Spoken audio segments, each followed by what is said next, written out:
Also here, there is the obvious issue regarding whether you should pray 8 or whether you should pray 20 or any other given number.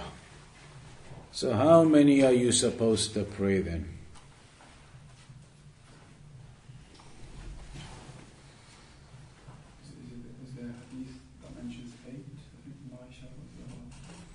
There is a hadith where Aisha radiallahu anha mentioned basically that the Prophet ﷺ would never go more than 11, and in one narration 13. That's including witr.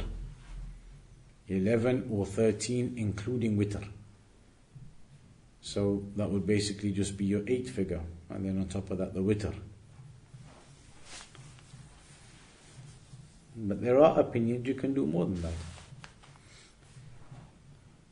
Many scholars hold the opinion that it's not restricted to 8.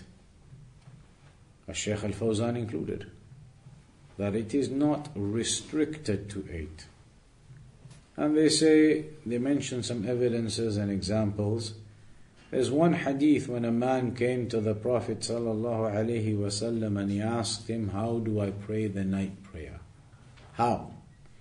He said, Mathna, Mathna. Pray it in 2s. 2 raka'aat, salam, 2 raka'aat, salam. Pray it in 2s. And that's all he told him. Meaning the man was then going to go away and pray the night prayer in 2s, just as the Prophet ﷺ told him when he went and asked him, how do I pray the night prayer? How many 2s was he going to pray?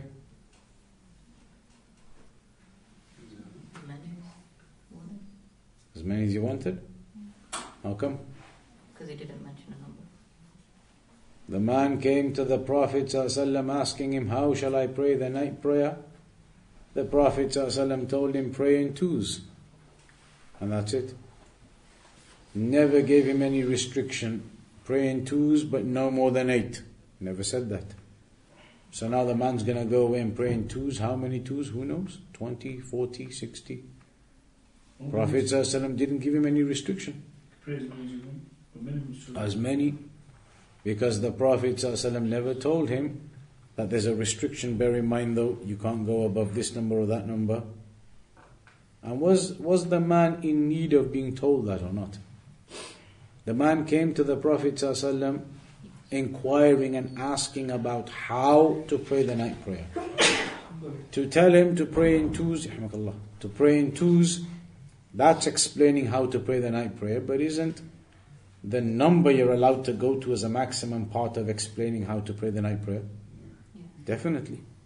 And they say in the principles of usul al-fiqh, لا يجوز تأخير البيان عن وقت الحاجة. That if there's a situation where some clarification is needed about something, then it's not permissible to delay clarifying. The man came wanting clarification about how to pray the night prayer. Right now was the moment of need, the situation where this man needed the details of how to pray the night prayer. The Prophet ﷺ told him 2s. If one of the important details of the night prayer was that you cannot go beyond 8, there and then in that situation the Prophet would have told him, and it's only up to 8 though. 2s up to 8. How come he never gave him any restriction?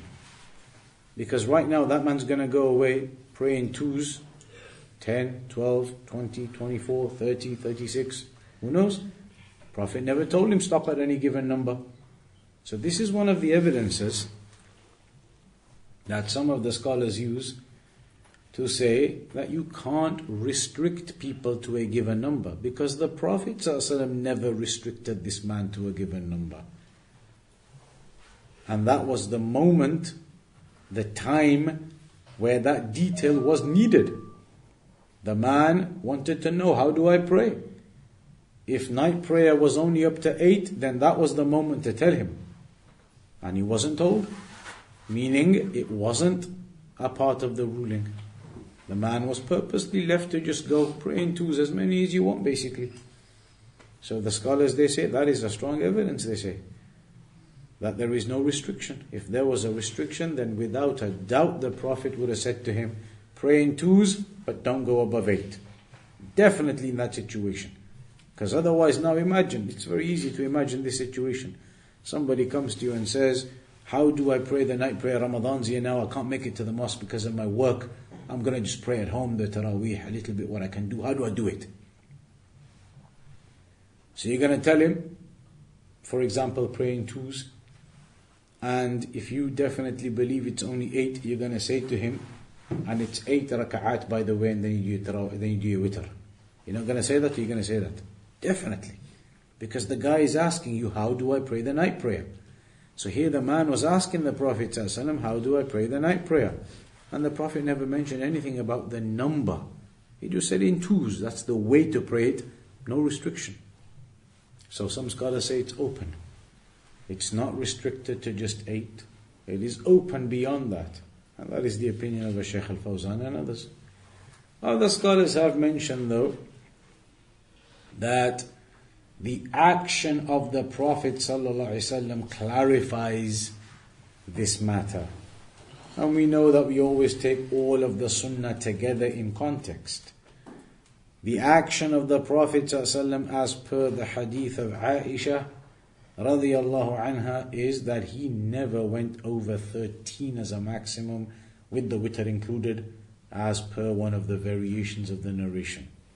Which means that it was basically the 8. The 8 and then the witr, that it wasn't 20. It wasn't going into those kinds of numbers. 13 maximum including the witr. That's all he ever did. He never went above that number. He never prayed 20. The Prophet ﷺ never prayed 20 or 24 or 30 or 36. So then some scholars will say, we follow the actions and the example of the Prophet ﷺ clearly. And the example of the Prophet ﷺ is that he never went on to 20 or these kind of bigger numbers. It was always restricted to that 11 or 13 maximum with the witr included. So you have that difference between the scholars in explaining this particular issue of how many can be prayed. Some of the people who do 20, even though as we said it can be understood to be open and therefore possible, some of the evidences they use are not legitimate though. Some of the evidences they try to use for it are not legitimate. But what we should say is this is not a topic that a Sunni, a Salafi should waste his time with on a person who's upon misguidance. You don't go start debating the 8 and 20 issue with a person of misguidance who still goes around the graves and does tawaf around them and does shirk and all sorts. Calls upon the awliya, does all types of things. It would be foolishness of you to go and start debating 8 and 20 with him. That shows the lack of fiqh of the Sunni, of the Salafi. You need to go debate with him over issues of Tawheed, of Aqidah. The man is still doing shirk around the graves. He's still calling upon the dead. He still believes in all types of shafa'ah. That's what you need to discuss with him, not 8 or 20. If he's praying 20, then inshallah it's okay. There are evidences indicating you can go above, up to 20. You can. You could. That isn't a major sticking point. His beliefs in Aqidah and Tawheed certainly are. So you don't go debating the issue of 8 and 20 with these people who want to open up these debates. You Wahhabis, you pray 8, we'll debate, we'll discuss. Tell them we have nothing to discuss or debate with you.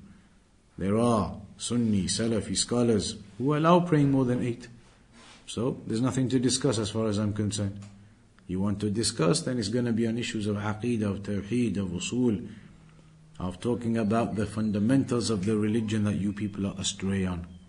Not issues of Rafi' al-Yadayn, raising your hands in the prayer, Rafi' al-Yadayn, or 8 or 20. These are not the topics you go start debating people over.